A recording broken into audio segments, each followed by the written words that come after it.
متأهل بودم و بچم نمیشد. قصاب محلمون تا این قضیه رو فهمید. به کانال سایه های خیانت خوش اومدید. ما در اینجا سرگذشت واقعی افراد رو روایت میکنیم. افرادی که مدتها نتونستن اونها رو به زبون بیارن و این کانال به اونها امکان رو میده که تجربیات تلخ زندگی خودشون رو با شما در میون بذارن و ممنون از شما که با شنیدن سرگذشتشون ما رو همراهی میکنید. اسمم بهار است. دلم نمیخواد به سالهای گذشته فکر کنم. اینجوری حال دلمو خراب میکنم. خانواده همسرم و کل اقوامشون با هم یکی شده بودند و همیشه و هر لحظه که موقعیتش رو داشتند با حرفها و کنایه هاشون به هم توسری میزدند. واسه اینکه چند سال از ازدواج من و فریدون گذشته بود و ما هنوز بچه دار نشده بودیم و همه هم منو مقصر این قضیه میدونستن و میگفتن که اجاقت کوره. یه روز به پیشنهاد یکی از دوستام تصمیم گرفتیم که بریم پیش یه دکتر نازایی که خیلی هم معروف بود. دکتری بود که بعد از معاینه دقیق هر چی بود رو رک به مریضهاش میگفت. از دور و نزدیک هر کسی رو میشناختم این دکتر رو بهم پیشنهاد میداد. بالاخره نوبت گرفتیم و رفتیم پیشش. از معاینه هایی که از من و همسرم انجام داده بود به همسرم گفت که مشکل ناباروری از شما هستش.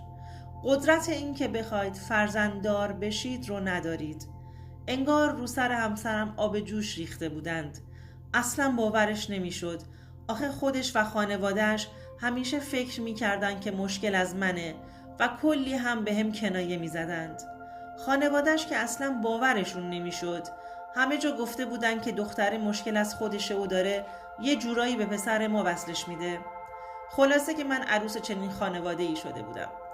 دیگه طوری شده بود که به خودم قبولونده بودم که دیگه هیچ وقت نمیتونم حس شیرین مادر بودن رو داشته باشم. خب قسمت منم همین بوده. همه محلمون پر شده بود از بچه دار نشدن من و فریدون و انگار حرف دیگه جزی نداشتن بزنن. و جالب این که هنوز هم همه فکر میکردن که من نمیتونم باردار بشم. دیگه نگاه های افراد محلمون و پچ پچ کردن های خانوم های کوچمون با اینکه اذیتم میکرد ولی دیگه برام عادی شده بود و اینکه من دیگه دلم نمیخواست با این شرایط پامو از خونه بیرون بذارم. خودمو تو خونه حبس کرده بودم. اینجوری راحت‌تر بودم. فکر و خیال داشت داغونم میکرد تا اینکه یه روز خواهرم باران به هم زنگ زد و گفت میای بریم بیرون خرید، هم هوا میخوریم هم میگردیم. منم که چند روز بود پامو از خونه بیرون نذاشته بودم پیشنهادش رو قبول کردم. لباس پوشیدم و آماده شدم و با خواهرم رفتم بیرون. هنوز یه نیم ساعتی از گردشمون نگذشته بود که خواهر شوهرش بهش زنگ زد و گفت حال مادرشون به هم خورده و بردنش بیمارستان. باران با ناراحتی به هم گفت بهاره من باید برم، ببخش که تو رو تنها میذارم. اگر نرم صورت خوشی نداره و همه از دستم ناراحت میشن. شانس من بود بعد از مدتها از خونه زده بودم بیرون که حال و هوام عوض شه که اونم اینجوری شده بود. جواب دادم نه عزیزم برو به کارت برس. منم یه ذره خرید میکنم و برمیگردم خونه. انشاءالله که چیزیش نیست، خوب میشه و زودتر برمیگرده خونش. خلاصه از هم خداحافظی کردیم. باران رفت و منم شروع کردم به خرید کردن این چیزایی که واسه خونه لازم داشتم. اگه تا اینجای داستان خوشت اومد لطفاً این ویدیو رو لایکش کن. تو مسیر برگشت گفتم حالا که بیرون هستم یه 2 کیلو گوشت گوساله هم بگیرم. رفتم پیش آقا رضا قصاب محلمون. وارد مغازه شدم و سلام کردم. تا منو دید گفت سلام از ماست. چه عجب راه گم کردید؟ دیگه ما رو قابل نمیدونید و از پیش ما گوشت نمیخرید؟ لبخند زدم و گفتم نه آقا رضا این چه حرفیه؟ از شما بهتر کجا میتونیم پیدا کنیم؟ همیشه گوشت های گرم و تازه میارید. همه هم قبولتون دارن. یه مدت نتونسته بودم بیام خرید، واسه همین همسرم آقا فریدون خریدای خونه رو انجام میداد. با یه لبخند خاصی بهم گفت راستش بهار خانوم، منم از ماجرای شما با خبرم. یعنی اینجوری بگم که کسی تو محل نیست که قضیه شما رو ندونه. ولی خب روزگار دیگه چه میشه کرد؟ جلوی هر چی رو بگیری، جلوی دهن مردم رو نمیتونی بگیری. فقط آدم از این میسوزه که وقتی شوهر آدم مشکل داره بازم مردم نگاهشون سنگینه. در صورتی که شما خیلی هم از شوهرت سرتر هستی، خیلی هم دلش بخواد که شما رو تو زندگیش داره. زن به این خوشگلی و جذابی لیاقت میخواد. هر مردی شانس با شما زندگی کردن رو نداره. با شنیدن این تعریفای آقا رضا از خودم خیلی خوشم اومد. سرم رو انداختم پایین و لبخند زدم و جواب دادم ممنونم آقا رضا، نظر لطف شماست. انگار تو دلم قند آب شده بود. خلاصه یکی پشت من در اومده بود و داشت ازم تعریف میکرد. آقا رضا خودشم خیلی خوش هیکل و بر و بازودار بود. از هیبتش مشخص بود که ورزشکاره. متأهل بود و 2 پسر هم داشت. خودش سن و سالی نداشت. نهایتاً 45 ساله میخورد. هنوز تو فکر تعریفاش بودم که در جوابش گفتم ولی همسرم تو این زندگی خیلی زحمت میکشه و خیلی دوستش دارم. سریع بهم جواب داد دوست داشتن شما چه ارزشی داره که بنده خدا حتی نمیتونه تو محل سرش رو بالا بگیره. گفتم خب من چه تقصیری دارم آقا رضا؟ مگه میتونم جلوی دهن مردم رو ببندم؟ بذار واسه خودشون پچ پچ کنن و حرف بزنن. با یه نگاه معنیداری بهم گفت چرا؟ تو میتونی تمام این حرف و حدیث های پشت سر خودت و همسرت رو از بین ببری؟ گفتم مگه میشه؟ آخه چجوری؟ جواب داد یه راهی هستش. ما خانوادگی از داداشام گرفته تا خواهرام هممون صاحب فرزند پسر میشیم. تو هم اگر بخوای پسردار بشی من میتونم کمکت کنم. این مدلی تو هم میتونی کلن دهن مردم رو ببندی. اگر هم پسر نشد نهایتا یه دختر میاری و خلاصه این پچ پچ ها هم تموم میشه. فکراتو بکن. من بهترین راه رو جلوت قرار دادم. حداقل دیگه کسی انگ نازایی رو نمیتونه رود بذاره. سرت رو بلند نگه میداری و زندگی تو کنار همسرت و فرزندت میکنی. با این حرفش رفتم تو فکر. رسما داشت بهم پیشنهاد رابطه میداد. دوستان عزیز، به نظرتون بهاره به فریدون خیانت میکرد یا نه؟ لطفا نظرتون رو برامون کامنت کنید. یهو از خودم بدم اومد. چطور به خودش این اجازه رو داده بود تا به هم یه همچین پیشنهادی رو بده؟ از طرفی هم من متأهل بودم و از طرفی هم خودش زن داشت و 2 پسر. به خودم اومدم و بهش گفتم لطف کنید شما این 2 کیلو گوشت رو بدید، من باید زودتر برم به کارم برسم. خندید و گفت میخوای ازم فرار کنی بهاره جان؟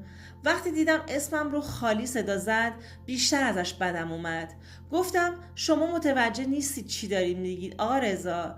علاوه بر این که هم متأهلی و هم 2 بچه داری، تازه اونا رو میخوای چی کار کنی؟ گفت تو به اونا کاری نداشته باش. اهل خونه رو میفرستم چند روزی برم ولایتمون، اونو حلش میکنم.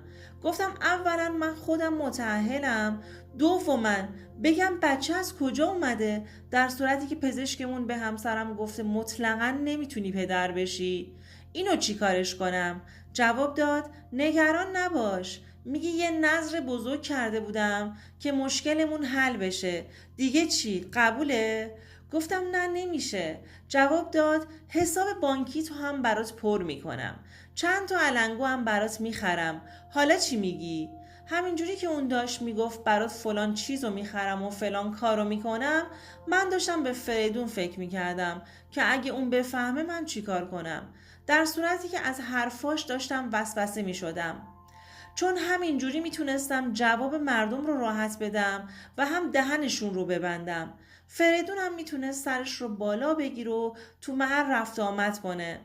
گفتم اینم باشه، حالا من بگم این علنگوها رو از کجا آوردم؟ جواب داد ای بابا اینم من باید یادت بدم؟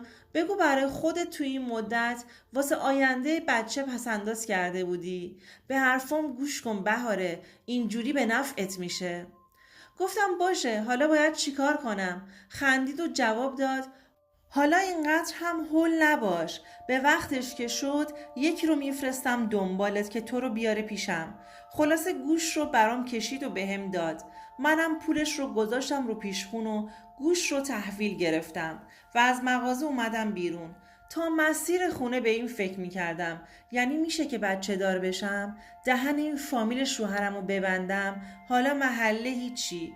به خونه رسیدم. وقتی که فریدون از سر کار اومد یواشکی نگاش میکردم.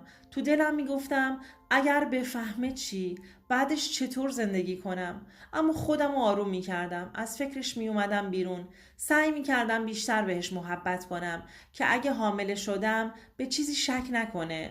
چون هم خودش هم خانوادهش سر این نازایی خیلی اذیتم کرده بودن. بیشتر به این کار مصمم بودم که انجامش بدم. همینا باعث شده بودن کل محل از ما حرف بزنن. تصمیمم رو گرفته بودم و منتظر خبر آقا رضا بودم. فریدون هم از محبت‌های زیادی من براش سوال پیش اومده بود و به هم میگفت تازگی‌ها خیلی مهربون شدی، خبریه؟ جواب دادم من یه نظری کردم که اگه خدا به همون یه بچه داد یه سفره بندازم و کل فامیل رو دعوت کنم. این سری دلم خیلی روشنه فریدون که حاجتم رو میگیرم. فریدون بنده خدا هم زیر لب یه ایشالله میگفت و ساکت میشد. چند روز گذشت. یه روز بعد از ظهری که داشتم خونه رو جارو میکشیدم زنگ درمون رو زدن. رفتم در رو باز کردم، دیدم یه پسر بچه است. بهم گفت بهار خانوم؟ جواب دادم بله عزیزم خودم هستم. جواب داد از طرف آقا رضا اومدم دنبالتون که ببرمتون پیششون. گفتم بمون من آماده بشم بریم. اومد داخل، همونجا سر پله ها نشست. منم رفتم توی اتاق خوابم، یه لباس خواب قرمز رنگ از بین لباسام انتخاب کردم و زیر مانتوم پوشیدم و خیلی هم کم آرایش کردم چون باید از تو محل رد می شدم. نمیخواستم شک برانگیز بشم. پسره بهم گفت من جلوتر میرم و شما هم پشت سر من تشریف بیارید. قبول کردم. اون جلوتر رفت و منم پشتش حرکت کردم. همون جوری که پشت اون بچه میرفتم تپش قلبم بالا رفته بود.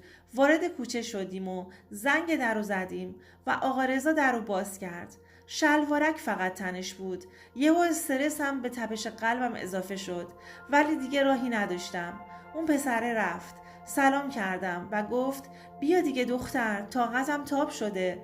خیلی وقت چشام دنبالته. از همون روز اولی که وارد محلمون شدید و اومدید پیشم خرید تا به امروز لحظه شماری میکردم. اون همین جوری ازم تعریف میکرد و منم بیشتر حالم ازش به هم میخورد. 1 ساعتی فکر کنم میشد که پیشش بودم و اونم هر کاری که دلش میخواست رو انجام داد.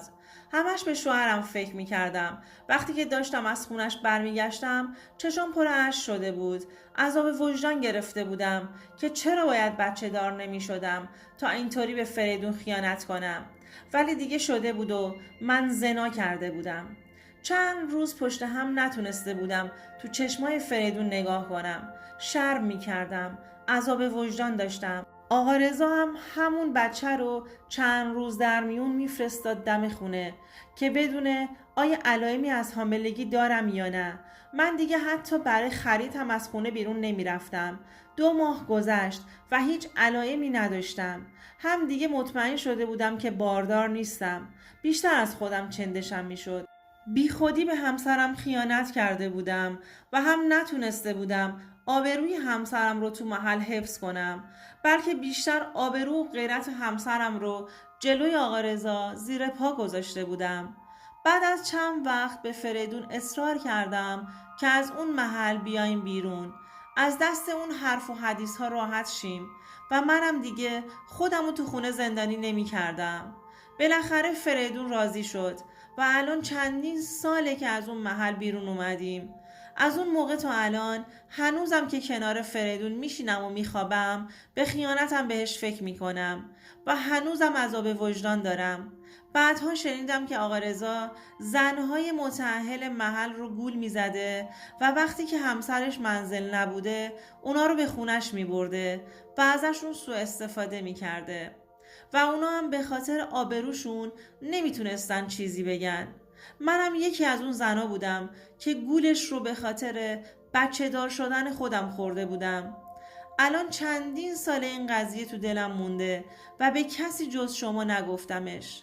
لطفاً بهم کمک کنید. شما بگید چی کار کنم؟